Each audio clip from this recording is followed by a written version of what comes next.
باللہ من الشیطان الرجیم بسم اللہ الرحمن الرحیم السلام علیکم ورحمۃ اللہ وبرکاتہ۔ حضرت ابراہیم علیہ السلام کے زمانے میں ایک بادشاہ بھی تھا۔ یہ بادشاہ بابل کا بادشاہ تھا جس کا نام نمرود بن کنعان تھا۔ یہ شخص پوری دنیا پر حکومت کرتا تھا کیونکہ علماء کرام کے قول کے مطابق 4 بادشاہوں نے پوری دنیا پر حکومت کی ہے، جس میں سے 2 مومن تھے اور 2 کافر۔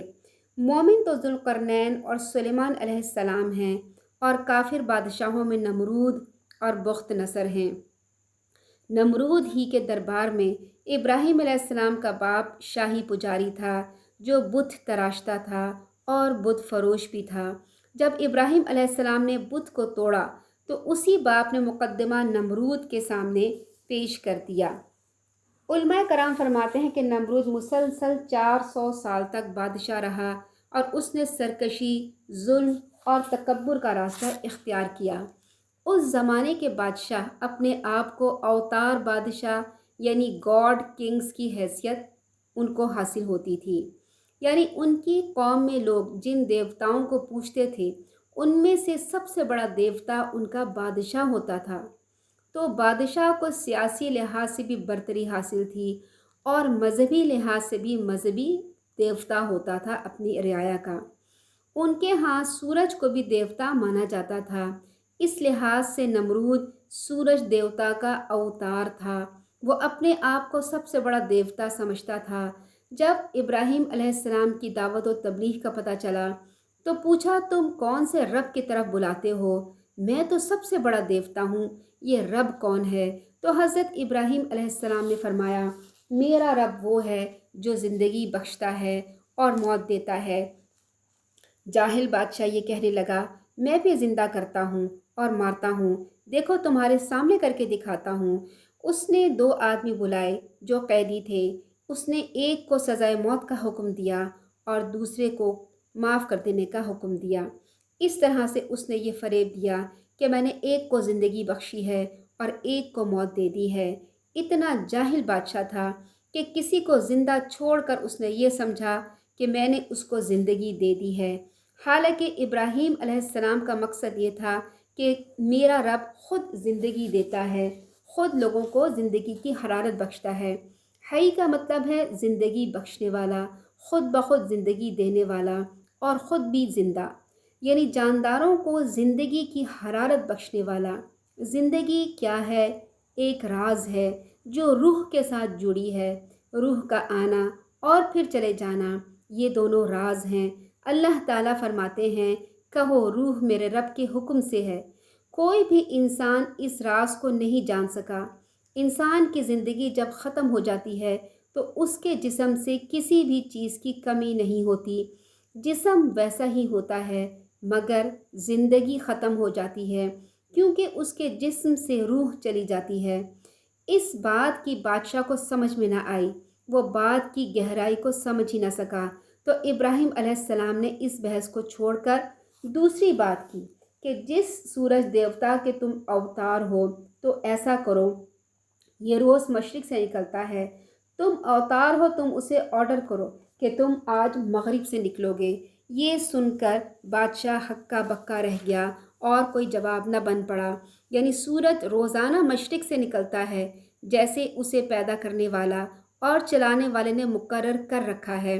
اگر تو یعنی نمرود زندگی اور موت کا مالک ہے، جیسا کہ تیرا دعویٰ ہے کہ تو زندگی دیتا ہے اور موت دیتا ہے، تو اس سورج پہ بھی تیرا آرڈر چلنا چاہیے۔ اگر تو رب ہے، اگر تو دیوتا ہے، ایسا کر تو اس سورج کو مغرب سے نکال دے، کیونکہ جس کے ہاتھ میں زندگی اور موت کا اختیار ہو وہ جو چاہے کر سکتا ہے، اسے نہ منع کیا جا سکتا ہے نہ مغلوب کیا جا سکتا ہے، بلکہ وہ ہر چیز پر غالب ہوتا ہے، ہر چیز اس کے حکم کی پابند ہوتی ہے۔ اگر تیرا دعویٰ سچا ہے تو یہ کام کر، ورنہ ثابت ہو جائے گا کہ تیرا دعویٰ غلط ہے۔ اس طرح حضرت ابراہیم علیہ السلام نے اس کا جاہل ہونا واضح فرما دیا، لہٰذا اس کے پاس جواب میں کہنے کو کچھ نہ رہا، اس کا منہ بند ہو گیا۔ اسی لیے اللہ تعالیٰ نے فرمایا، یہ سن کر کافر مبہوت ہو گیا اور اللہ تعالیٰ بے انصافوں کو ہدایت نہیں دیا کرتا۔ ابراہیم علیہ السلام اور نمرود کے درمیان یہ بحث اس دن ہوئی جس دن وہ آگ سے نکلے، اس سے پہلے ان کا آمنا سامنا نہیں ہوا تھا۔ جس دن وہ اکٹھے ہوئے اس دن یہ مناظرہ ہو گیا، کیونکہ ان دنوں میں قحط پڑ گیا تھا تو نمرود لوگوں کو کھانے پینے کا سامان دیا کرتا تھا۔ نمرود ان لوگوں سے اقرار کروایا کرتا تھا کہ بولو میں تمہارا رب ہوں۔ لوگ اقرار کرتے اور غلہ حاصل کرتے۔ ابراہیم علیہ السلام بھی غلہ لینے کے لیے گئے، مگر جب انہوں نے کہا، اس نے کہا کہ اقرار کرو میں تمہارا رب ہوں، تو حضرت ابراہیم علیہ السلام نے اس سے مناظرہ کیا کہ تو میرا رب کیسے ہو سکتا ہے۔ جب یہ مناظرہ مکمل ہو گیا تو نمرود نے حضرت ابراہیم علیہ السلام کو غلہ دینے سے انکار کر دیا۔ آپ اس کے پاس سے واپس آ گئے تو آپ کے پاس غلہ نہیں تھا۔ جب آپ گھر کے قریب پہنچے تو دونوں بورے مٹی سے بھر لیے اور دل میں سوچا کہ جب میں گھر پہنچوں گا تو گھر والے مطمئن ہو جائیں گے۔ گھر پہنچ کے انہوں نے بوریاں اتار دیں اور خود سو گئے۔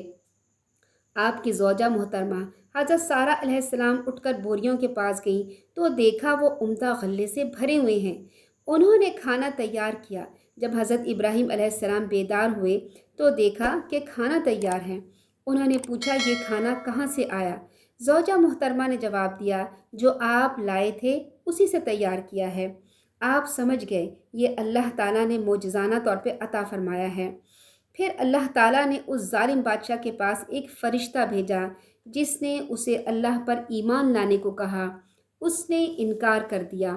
فرشتے نے دوبارہ ایمان لانے کی دعوت دی، اس نے پھر انکار کر دیا۔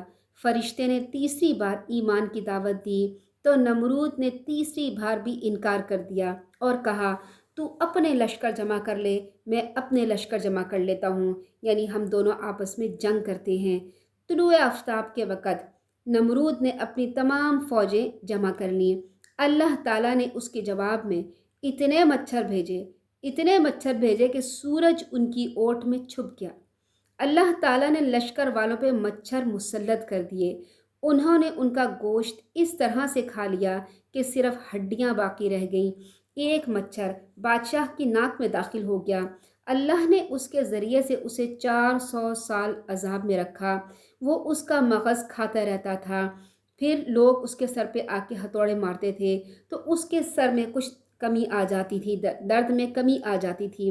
چنانچہ اس کے سر پہ روزانہ ہتھوڑے مارے جاتے تھے، حتیٰ کہ وہ مار کھا کھا کر ایک دن اللہ کے حکم سے ہلاک ہو گیا۔ یوں اس نمرود کا خاتمہ ہو گیا۔ سبحانک اللہم و بحمدک نشہد ان لا الہ الا انت نستغفرک و نتوب الیک۔ السلام علیکم ورحمۃ اللہ وبرکاتہ۔